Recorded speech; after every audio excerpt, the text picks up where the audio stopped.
Hi everyone. Sweet corn అంటే ఇష్టపడని వాళ్ళు ఎవరు ఉండరు. చిన్న పిల్లల నుండి పెద్దవాళ్ళ వరకు అందరికీ ఇష్టమే కదా.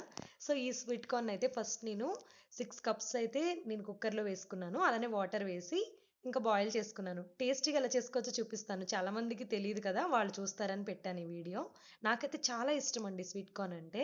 సో ఇలా తినడం అయితే చాలా బాగుంటుంది evening timings. Even beach side కూడా ఇలా అమ్ముతూ ఉంటారు. ఎలా చేసుకోవాలో చూడండి. ఫస్ట్గా బాయిల్ చేసినవి వాటిని తీసుకొని వాటర్ స్ట్రెయిన్ చేసేసి వీటిల్లోకి సాల్ట్ కొద్దిగా, లైట్గా కారం వేశాను. దీనిలోకి ఇప్పుడు నిమ్మరసం కూడా వేస్తే మంచి టేస్ట్ వస్తుందండి. అయితే ఇక్కడ మీరు గుర్తుపెట్టుకోవాల్సింది ఏంటి అంటే కారం ఎక్కువ యాడ్ చేయకండి. ఎందుకంటే తినేటప్పుడు నాలుకకి మనకి మరీ మంటగా అనిపిస్తుంది. జస్ట్ లైట్ స్పైసీనెస్ కోసం వేసుకుంటే సరిపోతుంది. ఎందుకంటే కొంచెం ఎక్కువైనా మనం తినలేమన్నమాట. సో చాలా బాగున్నాయి కదా ఈ స్వీట్ కార్న్ అయితే. ఇలా తిని చూడండి ఈసారి, చాలా బాగుంటుంది. మీకు ఎంతమందికి స్వీట్ కార్న్ అంటే ఇష్టమో కామెంట్ చేయడం మర్చిపోకండి. ఛానల్కి సపోర్ట్ చేయండి. Thanks for watching.